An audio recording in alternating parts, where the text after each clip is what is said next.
We all want to be that person who stays perfectly calm under pressure, the one everyone listens to when they finally speak. But most of us spend our days trapped right here, caught in a loop of 10-second videos, swiping until we feel exhausted and anxious. Then you meet someone who operates on a completely different frequency. They walk into a room and instantly command respect. They aren't trying hard, and their confidence doesn't come from an expensive suit or a loud voice. That quiet magnetic pull, what people call an aura, is actually built, and it is built by a silent architect working steadily behind the scenes. That architect is the daily habit of reading books. Most of us view books purely as storage for facts, but the physical act of reading actively exercises the neural pathways in your brain, adding new layers of depth to how you process the world around you. If you want to change how the world reacts to you, you have to look at what you are feeding your mind every day. It means swapping out the digital junk food for actual, sustained nourishment. This tracks your brain during activities. On the left, scrolling feeds gives tiny dopamine hits, addicting your brain and destroying focus. On the right, reading a book shows a steady wave, building mental endurance and patience over time. When you read, you aren't passively receiving images. Your brain must actively build the world. It has to connect characters, visualize scenes, and juggle abstract ideas. It is a literal workout for your focus muscles. Because it takes so much active effort, reading forces you entirely into the present moment. Worries about your upcoming deadlines or past mistakes fade away. It acts as a natural pressure release valve for your nervous system.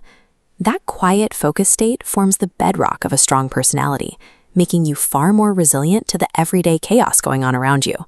Today, we have the opposite problem of our ancestors: little ability to filter out what is actually true or useful. By reading biographies, history, and psychology, you get a front-row seat to help us solve complex problems. You learn how someone else analyzes the situation from multiple angles before finding the best route forward.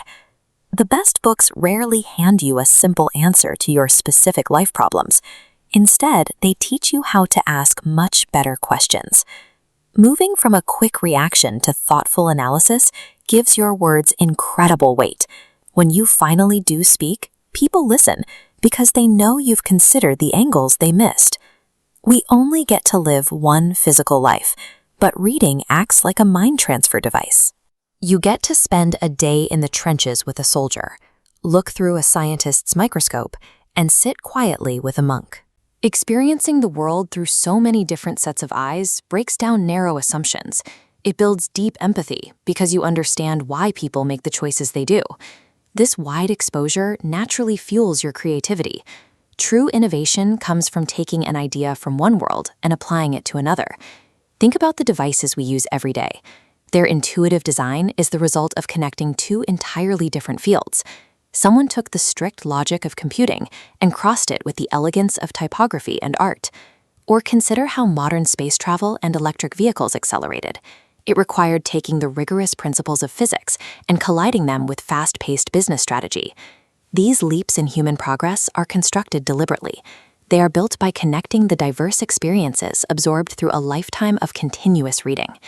This brings us back to that undeniable aura we talked about earlier. It is simply the physical result of having inner depth, calm confidence, and unshakable knowledge. There is a very practical side to this. Reading gives you the exact vocabulary and sentence structure you need to effortlessly explain your thoughts. When you have that level of internal clarity, you stop feeling the need to be the loudest person in the room. You know your depth is there, so you never have to force it on anyone else. But perhaps the most powerful part of the process happens quietly. While you think you're just absorbing a story, you're actually testing your own beliefs. You start asking why you think the way you do and where your blind spots are. This quiet, constant self-awareness acts as a filter for your daily behavior. It leads to a steadiness in decisions and a patience with others that replaces impulsive reactions. If you need proof that this time investment pays off, look at the people whose time is theoretically the most expensive. The world's most successful investors spend hours every single day doing nothing but reading. Even the pioneers who built the fast-paced digital world we live in still rely heavily on slow, analog books to maintain their edge and continue growing. For thinkers like Dr. Kalam, books provided a mental framework for approaching life. He used the insights found on the page to build the discipline and foresight required to lead an entire nation. This happens because knowledge compounds. A single, seemingly insignificant perspective you pick up from a chapter today might connect with another idea 5 years from now, ultimately guiding a life-changing decision. You don't need to commit 3 hours a day to see this change. Start incredibly small. Put your phone on silent in another room and dedicate just 20 minutes a day to read one chapter and take away one useful lesson. A book doesn't deposit money into your account today. Instead, it builds the judgment, patience, and logic required to create that wealth in the years to come.